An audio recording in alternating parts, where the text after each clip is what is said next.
Hey everyone, my name is Shivam and I'm from VIT Vellore. So today, as a part of my NSS project report, I have made this video on the topic of water conservation.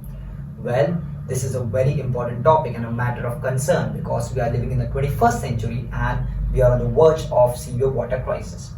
But don't worry, together you and me can take basic small steps and we can save this planet Earth. Oh, let me begin with by saying that I hope you all are safe and are doing well with your families amid this coronavirus pandemic.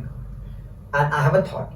You know that coronavirus pandemic came just 4 to 5 months from now and the world is already in a race for a search of vaccine.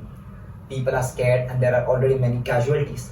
Now imagine one day you wake up and there is no more drinking water, no more water to take bath, no more water for cooking and no more water to do your laundry. Well, it is a crisis much more severe than what we are facing now. And what is worse is that there is no vaccine because no vaccine can create water and water can never be manufactured. That's why it is very important to save water. Well, talking about importance of water, I would like to say that Earth is covered with 70% of the water, which consists in lakes, rivers, oceans, and also in the air as a form of water vapor. But 97% of that water is useless because it contains salt. What is the matter of concern is the remaining 3% which can be utilized for human consumption. That's why it is really important to save water right from today. And water is really important for human body. We are very lucky enough to be raised in the planet Earth that supports life because it has hydrosphere. So how does water help us in the human body? It maintains the body temperature. In fact, 60% of the human body mass is consisting of water. And you know what? Water also helps in removing toxins in the form of sweat. So that way our body is healthy and fit. And one more thing, water helps to transfer essential micronutrients to all the cells of the body. Well, that's why it is a very fundamental unit of life. You and me cannot live without water for more than 3 days. And talking about the needs of water, it can be classified into two ways. One is the direct needs and the other one is the indirect needs. Direct needs are mostly concerned with the individual, like drinking, bathing, personal use, personal hygiene, cooking, making laundry. But indirect water is something which uses tons of water in agriculture, in industries, in paper mills, you name it. Well, these water, direct and indirect, both must be saved, and the sewage which comes out of the industries must be purified in order to retrace and reimburse few important essential water before we pollute the seas and oceans. Well, that is another topic which is also a major concern to the humanity in today's world. But on an individual level, how can we save water? It is very simple.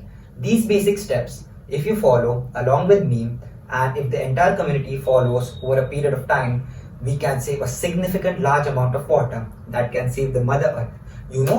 A website claims that we only have 19 years before we run out of drinking water. So 19 years is really a short amount of time.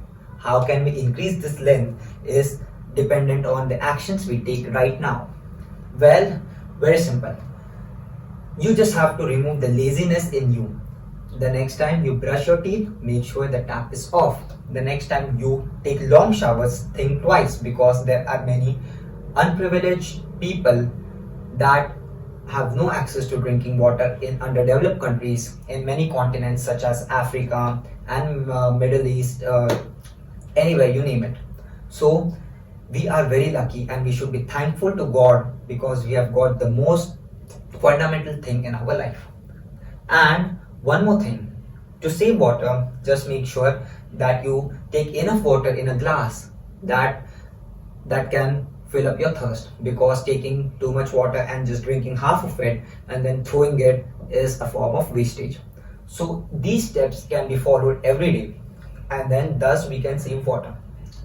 One more thing, how can we save water is by doing rainwater harvesting.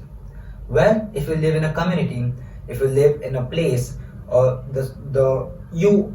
individual family or the society can just plan a rainwater harvesting system, which is the process of collecting the rainwater and then storing it in the above overhead tanks or the underground tanks, and then utilizing that water whenever required or in the crisis of droughts.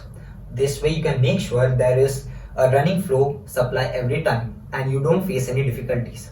Well, don't think about yourself, think about the future generations as well. They will have a real hard time in coping up with water crisis. So your actions, my actions and the entire community's actions can save this world. Well, promise me to take a pledge, not to me or to the world, but with yourself, that each and every day that we will save a little amount of water and contribute to the Mother Earth. Thank you so much. I hope you enjoyed the video.